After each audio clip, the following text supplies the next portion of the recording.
This is a baseball conversation I'm about to have, but I got to start with an example from the NBA. You see what's happening with Kyrie Irving and Kevin Durant, and he's likely not going to be here. And it's interesting because you hear what Kevin Durant says. Oh, I'm just going to I'm going to stay out of it. We'll see how this thing works out. Kyrie's got till Thursday, I believe, 6 o'clock when free agency starts. He's got to opt in, and I don't really care. It is what it is. And Kyrie is like, I got to see wants to pay me. Do I want to go to Los Angeles to $6 million player exemption? Like, do I want to opt in? What am I going to do here? It's almost like they are both, despite being teammates for the last couple of years, operating in these silos. It's why it has become really hard to watch basketball in its current iteration, because there's no concept of team. It's all about the individual. That's what the NBA has become. It's star-driven. It's all about the guy who's the guy. And if the guy decides to bounce, James Harden going to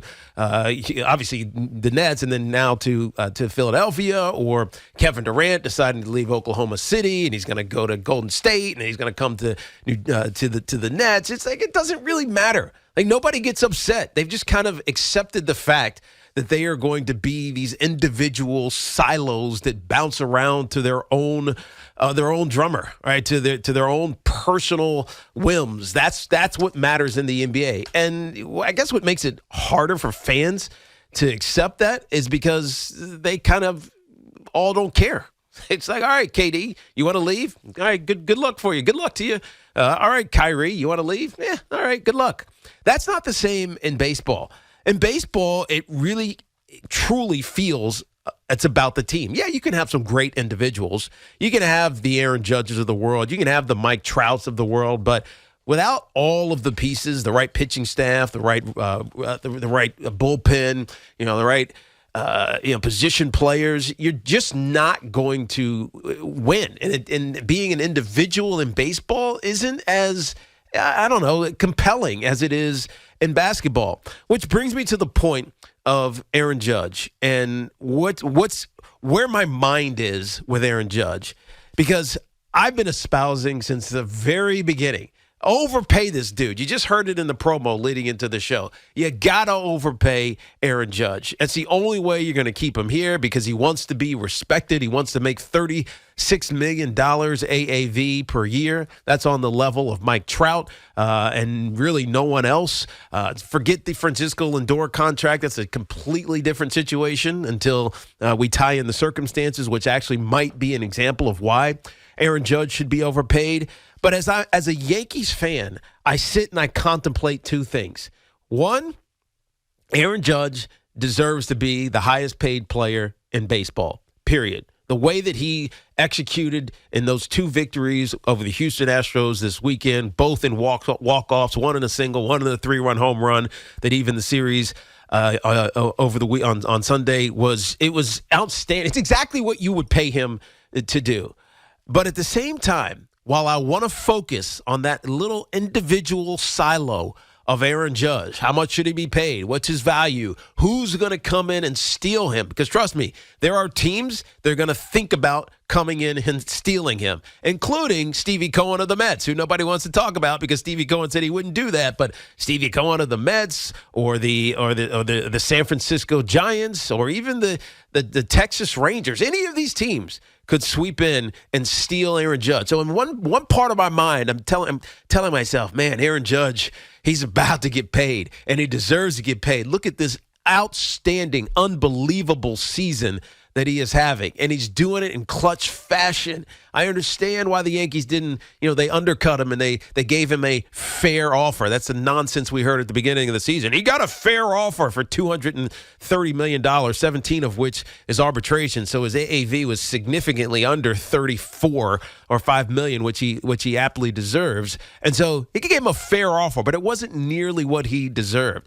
I want him to get paid because he deserves to get paid. And he's only made $17 million prior to this year in 7 years of service for the New York Yankees, despite winning the Rookie of the Year, being second in the MVP, and being a masher. They make so much money out in Judge's corner on him, and the marketability of this, modern Casey at the bat, right? Mighty Casey, that's what he feels like. I want him to get paid so badly, because he deserves it. And I love when guys work their asses off. They fight some, we'll call it injury issues, but they fight some adversity and they still come out thriving, especially when they bet on themselves like Aaron Judge has done this year. I want him to get paid.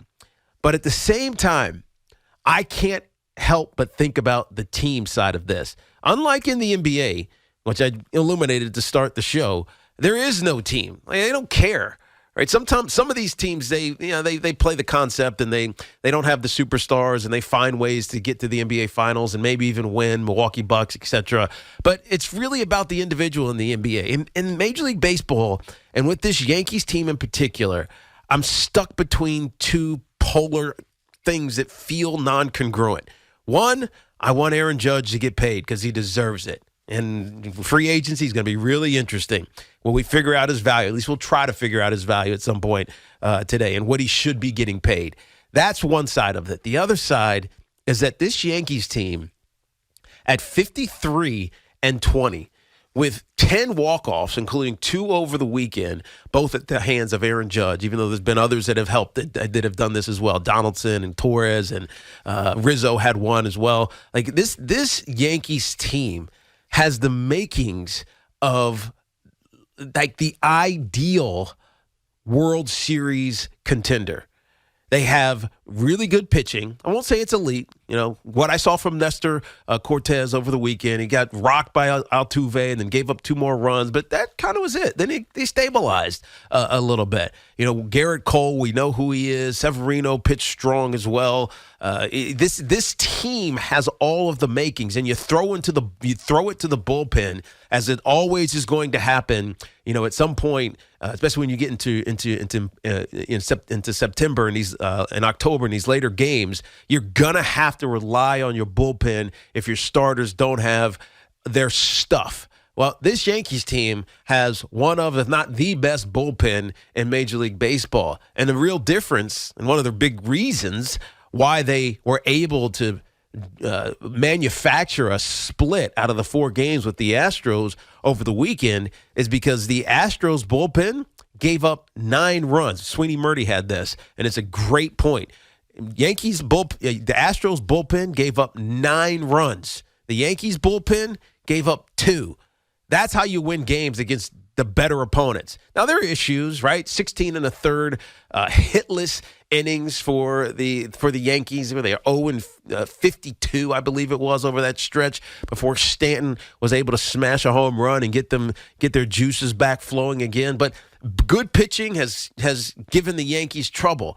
But at the same time, they've also figured out good pitching this year. The 10 walk-offs you talk about, the 33 games over 500 that they sit right now, the feeling that there's not a team in the American League that can consistently beat them, that are consistently better than them, makes you feel, God, this team is a World Series team. You just feel it. And we're not even at the trade deadline, should you need to go make some sort of move one way or another. And so in one half of my mind, I have to focus on this Yankees team that could win a World Series. But on the other half of my mind, I'm obsessed, and we've all been obsessed since before the season started. Aaron Judge, he's betting on himself. Aaron Judge, he's going to feel the pressure of his contract year. No, he's not. Aaron Judge, should he make more than Mike Trout? Aaron Judge, is someone going to steal? Like, all of this Aaron Judge energy is palpable. Like, you feel it. And then when you see what he does over the weekend with the 2 walk-offs, including the 3-run bomb that just felt inevitable, didn't it? Right? They manufactured the first and third situation, and Aaron Judge gets up, he gets a slider, it's down, it's a little bit of a way, but it's effortless. He reaches out and lifts it over the left center field wall, and he walks off, and it just felt epic. I want that man for the rest of his career. Pay that man. He deserves to be the highest paid player in baseball. How do you balance it? And I'm interested what you Yankees fans feel like he should deserve. And when does it get too much? When does it get too much? Aaron Judge should be the highest paid player in baseball, period. That's not a controversial statement. It's just for how long and how much money. Because trust me, if the Yankees don't do it, somebody else is. My good buddy, Buster Only, who used to cover the Giants as a beat writer, crazy as that sounds, Buster Only used to be a Giants beat writer. Now he's one of the great insiders in Major League Baseball, believes that the Yankees will not have what it takes to sign Aaron Judge when this season is over, because there are teams that are going to overpay for Aaron Judge, because you should, as I've said multiple times, you should overpay for an Aaron Judge. And I mentioned Francisco Lindor earlier. You know why that's relevant contract? That's a relevant contract because Francisco Lindor's probably not worth $34 million a year for a decade. He's probably not. Now, he's playing great as a shortstop. I know people focus on his OPS. Shortstops aren't supposed to have 900 OPSs. I know that we get this fantasy in our mind that a 198-pound shortstop who's 6'1" should be hitting 50 home runs and driving in 140 or doing whatever and have this ridiculous. He's a shortstop. He's there for his defense. He is a clutch hitter, as we saw over the weekend in the Marlins series. Francisco Lindor got overpaid for by Stevie Cohen because Stevie Cohen needed someone to come in and give the impression that they were going to spend money on important players and big players. Someone else is going to do that for Aaron Judge. I feel it. And it's troubling because on the other side of my brain, all I can say to myself is this Yankees team is a World Series team. And not only that, they could do it for a couple of years. 877-337-6666. Our friends at Town Fair remind you that at Town Fair Tire, you always get the guaranteed lowest price on name brand tires from Connecticut to Maine. Nobody beats Town Fair Tire. Nobody. Let's get John, who's out in Wayne, New Jersey. What's up, John? Welcome to the Fan. How you doing? Hope you had a good weekend. I did, Tiki. Hope you did as well, man. So I had a good weekend because the Yankees split. But let's be honest with ourselves first. Let's be honest with ourselves for a second here. Yes. You cannot be a Yankee fan, especially one like myself that has watched the same build of a team and same formula and same opportunities that the Yankees have had for 20 years. If the bats go cold and they can't hit the ball over the fence, they can't win a big game. Like, they just can't. It has been 60 years since a team went 16, 17 innings without a hit. Yeah. And if it wasn't for two walk-offs by the MVP who's having a career year. But isn't that what he's supposed to do? But hold on, John. Isn't that what he's supposed to do? It is. So my knock isn't necessarily against Judge. My knock is, again, for the last 15, 20 years on the construction of this team, because the Yankees might have the best record in the league, but the Astros have more of a playoff pedigree than the Yankees do. And when October comes and it's cold and the ball doesn't fly as long, and the same thing happens, it happens to the Yankees every year, because we always complain about starting pitching, and every October the bats go cold. Yep. So when this happens again and everyone's going to act all surprised, why are we surprised? Yeah, hold on. Which brings me to the Judge. Yeah, go ahead. Let me ask you before you get to your Judge point. So we'll get to it in a second. But let me interrupt you for a second. So tell me this weekend, this Astros series, which easily the Yankees could have gotten swept, right? They easily could have gotten swept, and we would have felt very different. Were you encouraged by the split or discouraged by how the split happened? 100% discouraged. 100%. Oh, really? I mean, I don't know. If we're the best team in baseball by 7 games or whatever it is, if we're playing to a 730 clip, and we're happy with the one team any Yankee fan is concerned about in the American League coming into our house. First off, Altuve hitting 2 home runs was bad enough, but then the only way we win are on a couple walk-offs. And thank God Stanton hit that ball yesterday, because if Stanton doesn't hit that home run, we might have been looking at back-to-back no-hitters. I mean, that's how bad this was looking. I don't know how you can be honest with yourself and be happy about that. No, I mean, it's almost like, hey, we got out alive. I think I am just okay with the idea. So the Yankees have been mashing all year. We know this, right, John? They've been mashing. At some point, a slump. It's got to happen. At some point, it was going to happen. Unfortunately, it happened against the best team, and maybe the pressure of that made it exacerbated it, but they came out of it with 2 wins. So even though they weren't at their best, they still won 2 games against let's call it the second best team, even though in theory they could be the best team, whatever. The second best team in the American League. They were able to salvage 2 wins in 2 games that they shouldn't have won. Do you understand? So to me, I can't do anything but look at that as a positive because they've consistently done it. Like I was talking to Dove and Hoff before the show. If the 10 walk-offs that they've had this season, if they go the other way, Judge doesn't do this, Rizzo doesn't do that, Torres doesn't do XYZ, Donaldson, it doesn't do, they are now 43-30. Now, doesn't that sound a lot different than 53-20, right? So they've done it all year. And they happen to do it against one of the best teams in the American League. To me, that's encouraging. I don't see how you're discouraged by this.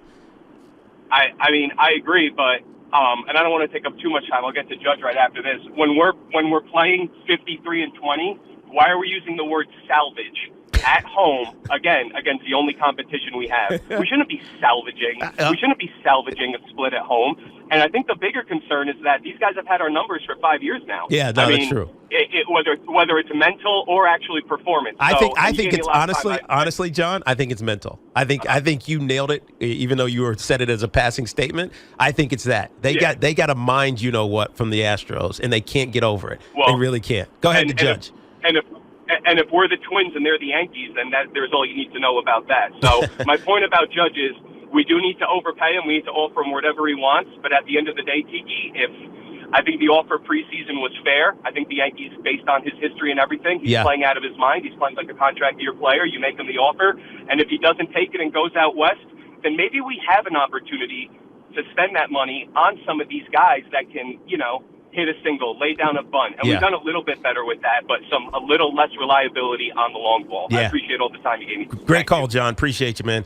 877-337-6666. We'll take more of your calls here on the other side of this break. But I just can't imagine this Yankees team without Aaron Judge. If Aaron Judge, so I know what John just said, and he's not wrong. Right? Could they get some guys to lay down bunts? They get some small some small ball players. Could they get them a less potentially? Because I don't think Aaron Judge is injury prone, but like a smoother athlete to play center field that you're not worried about the guy getting injured. Maybe he gives you 30 home runs as opposed to 60 whatever 4 that Aaron Judge is going to. Yeah, you could do that, and maybe steal more bases. Yeah, you could do that. But but would it feel the same? And the answer is probably not. That's the challenge. That's the challenge with not hanging on to Aaron Judge.